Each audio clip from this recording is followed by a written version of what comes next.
Hey Larry, I brought my studio. Well, 16 channels of interface, and I don't know how many channels of playback because I haven't stretched the computer yet. Oh, hi! Jack Van Breen here again from Guitar Showcase on Totally Guitars.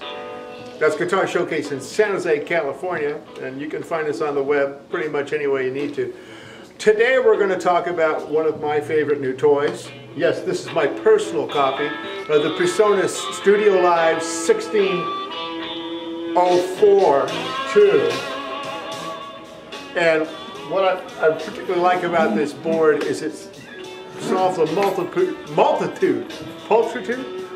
of sins for me. It is a 16-channel live board with incredible features, lots of processing per channel, but it also is a 16-channel studio interface, which allows me to capture all this great audio without having to worry about it. I just set my input levels and we go. So we're going to talk a little bit about how we ended up with this track, okay? So we'll fade that out like a professional, and we'll go stop it. And then we'll come over to here, and here's our raw tracks. Now, what I like to demonstrate today with the magic of Studio One Capture is how we create a live mix. And what we're going to use is the live tracks we captured at the San Jose, I don't know how many years they've been going on, Fountain Blues Fest after party. And we've got over here on my MacBook Pro, I'm doing a lot of product placement here, but this is stuff that works, and I like you to be aware of stuff that works as opposed to stuff that might work. Go to the MacBook Pro. Talking away from the camera is always a bad thing. And we're just going to start it up. And so what we've got on here, and I kind of like to start from the bottom up. We've got a kick drum. Now, one of the cool things about the StudioLive mixer is it has what we call a fat channel. We have our 16 inputs, and we have a trim pot up here which works for the inputs, but since we're actually pretending to enter something on the input, this has no effect. We're actually returning the track that was captured live, pre-processing. So this is the raw data. And we go in here and we have our fat channel. The fat channel is very important because this replaces about 12 rack spaces of gear that I used to carry around when I had another 16-channel mixer. Over here we have the high-pass filter, and that cuts out all the rumble and noise. So if I kick that in, and let's see if we can get a little bit more volume out of this.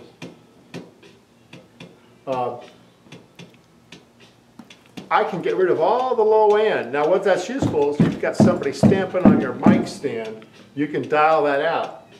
It also takes, and this is counterintuitive, but if you run a high-pass filter on a kick drum, you can actually have it make more punch because there's less flab underneath. Then we have a noise gate, and what the noise gate can allow us to do, I'll make sure I got the right one.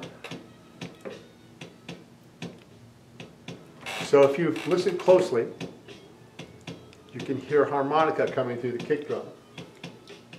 But by turning the gate up, we only hear the kick and then it goes away. On top of that, we'll leave that in, we have a compressor. And what the compressor does is allows us to get as much punch out of it without overdriving the channel.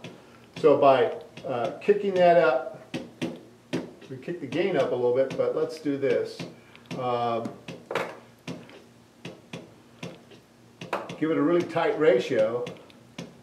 Fast attack. Now we have a lot of snap, and the level is very constant.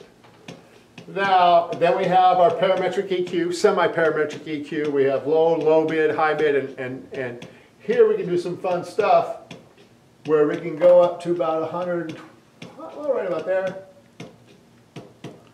and kick up the low frequencies, rolling off the sub-harmonics. We can clean it up by pulling out some low mids, give a little bit of snap in the high mids, and roll off the top end. So it's hard to tell because I have these little tiny iHome speakers, more product placement. I love these things because in a quiet room I can actually get a very good feel for what the sound is without carrying along big studio monitors. Anyway, so we can do all this if we have a lot of experience, and I know guys that can walk up to this board and set all 16 channels in 20 minutes or so. One of them works here, his name's Bert McIntyre. You've got an audio question, talk to Bert. That's who I go to. But if you don't have 30 or 40 or 50 years of experience, PreSonus has done this very cool thing. On all the fat channels, you can go down to the channel, you can go to the load, and up here in the master control, it'll give you a bunch of choices. And you have several, I think 4 kick drums. I'm going to go kick drum 2, and I press my recall. And all of a sudden, it's got a lot more snap. Because PreSonus has about 350 years combined live and studio recording experience on their staff. And they all sat around one day with this board and they had a guy go stomp on a kick drum with an Audix D2, my favorite kick drum microphone, and they played with it. They said, that's a good rock sound. That's a good funk sound. That's a good hip hop sound. That's a terrible sound, but some kids may like that. And they stuck all these presets in here so you can just go boom, I like that one. Well, maybe let's try this one. Oh, I like that one. It's got a little bit more of that New Orleans flab to it. I like it. They're a Louisiana company, by the way. They have a great jambalaya recipe on their website. It's part of their manuals. So there's our kick drum. What's the other part we need? How about that? A snare. Now I could take you through all these things that I've talked about, but I'm lazy.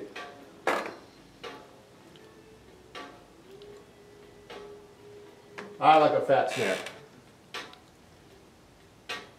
They already put a little bit of noise gate, cleaned it up. Now we're doing a little bit of clippage up here, so we're going to just bring everything down. And that kick's pretty hot, so I'm going to bring it down relative to the snare. I've got a couple of overheads here. Oh, look at that. The overheads are getting my guitar solo. I like it already. And since they're left-right, we can go to this channel and link, and now I only have to move one fader, and I only have to load one track.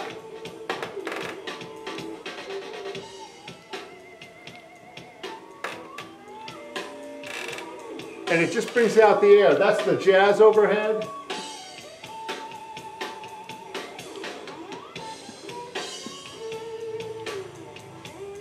Oh, that gives me a little bit more ping. That's the rock presetting. And then we've got some floor toms. We got a rack tom here.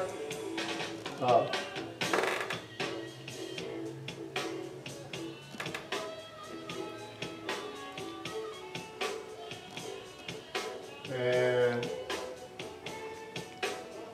floor tom. And let me just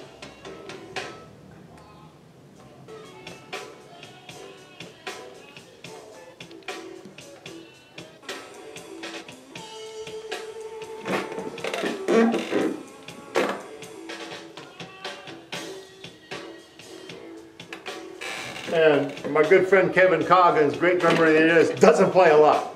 Just sets a groove, so we don't get to hear how wonderful those floor toms are, but we'll leave it at that. Now, another thing you can do with this board, and this is very useful,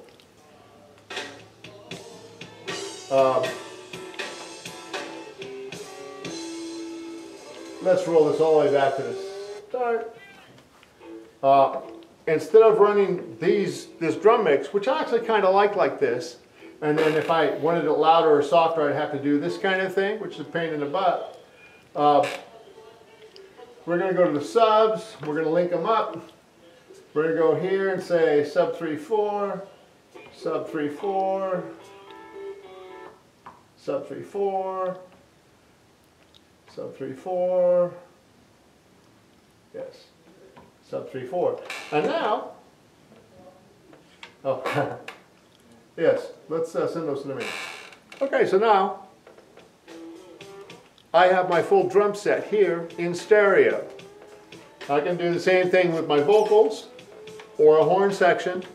Everything else, guitars, bass, those are going to stand alone, so we're not going to play with it. So there's our drums.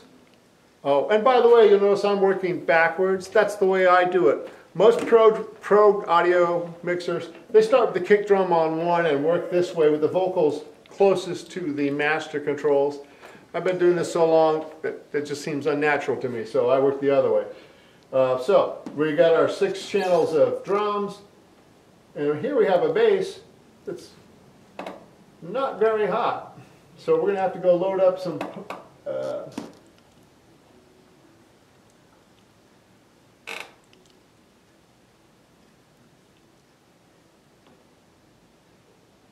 and this is what happens when they keep you on the loading bay for 45 minutes before the show and then say, oh, you can't load in here, you have to go around to the front. So some things get kind of lost.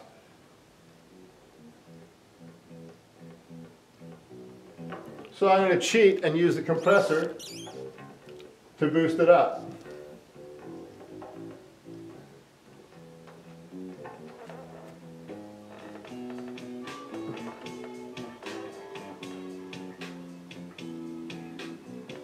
So now we got our rhythm section happening. Channel 9 is keys. I don't know if you can hear that hiss. It's pretty ugly. So we'll leave the keys out till the keyboard solo. The keyboard player brought an amplifier with a very weak direct out, and I didn't discover it until halfway through the show, at which point we went direct from the keyboard and everything was happier. Oh! Mr. Fenichel. So harmonica.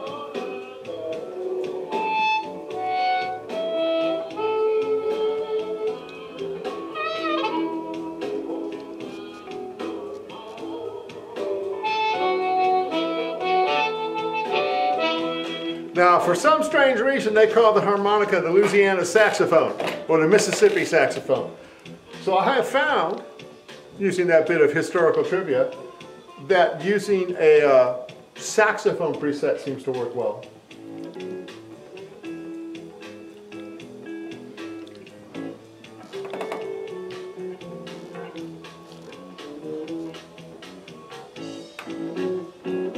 My good friend Stan Earhart on guitar.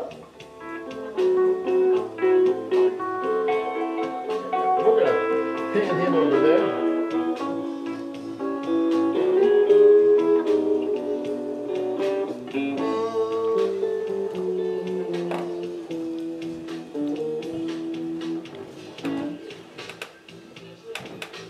Oh, there's the piano solo.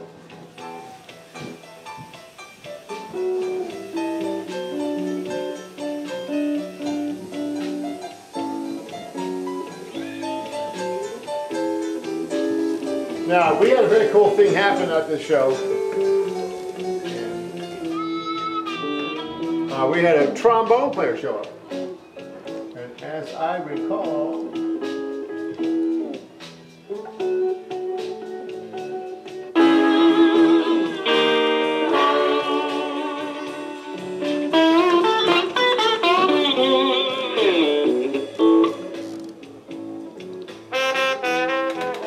there's my trombone.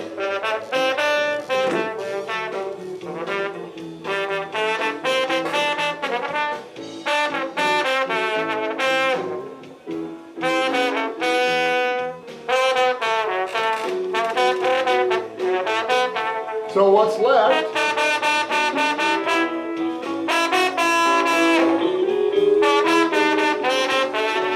is vocals. Let's see if we can find some vocals.